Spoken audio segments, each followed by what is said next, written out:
Шидэт үсгүүд эл, эн, иш. Цахим аялагчид маань өнөөдөр үсгээ давтах гэж байна. Хүүхдүүдээ бүгдээрээ хамтдаа эл, эн, иш үсгээ давтцгаая.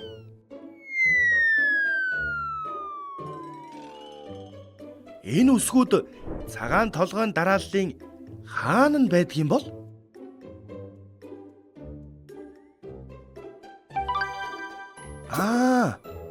Энд байдаг байх нэ.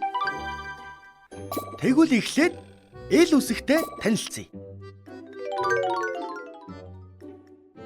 Энэ бол эл үсэг. Дармал эл. Бичмэл эл. Эл үсэг ямар үгэнд ордог вүлээ? Хамтдаа олцгоё. Энэ бол хийл.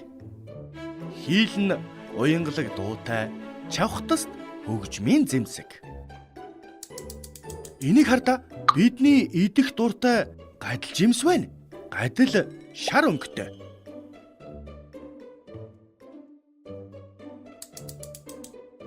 Харин энэ бол ла. Ла харанхуйг гэрэлтүүлдэг. Дараагийн сурах үсэг энэ үсэг. Дармал энэ. Бичмэл энэ.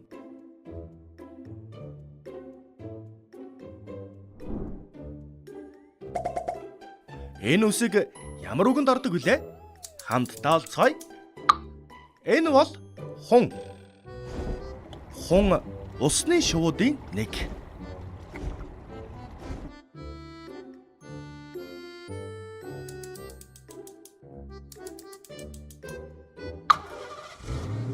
Харин энэ бол машин.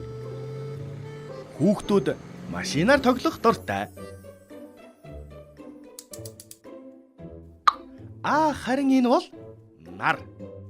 Нар бүхнийг гээгүүлэн дулаацуулдаг. Дараагийн сурах үсэг иш үсэг байна. Дармал иш.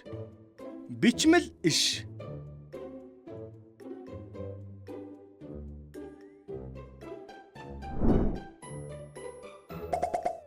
Иш үсэг ямар үгэнд ордог вүлээ? Хамтдаа олцгоё. Хураа газрын хамгийн өндөр амьтныг та нар мэдэх үү? Тийм ээ. Тэр бол анааш. Энэ бол хуш мод. Хуш модонд самар ургадаг. Харин энэ бол шүхэр. Шүхэр борооноос хамгаалдаг. Хүүхдүүдээ өнөөдөр бид эл, эн, иш үсэг сурлаа. Өөр ямар үгэнд эл, эн, иш үсэг ордгийг ярилцаарай.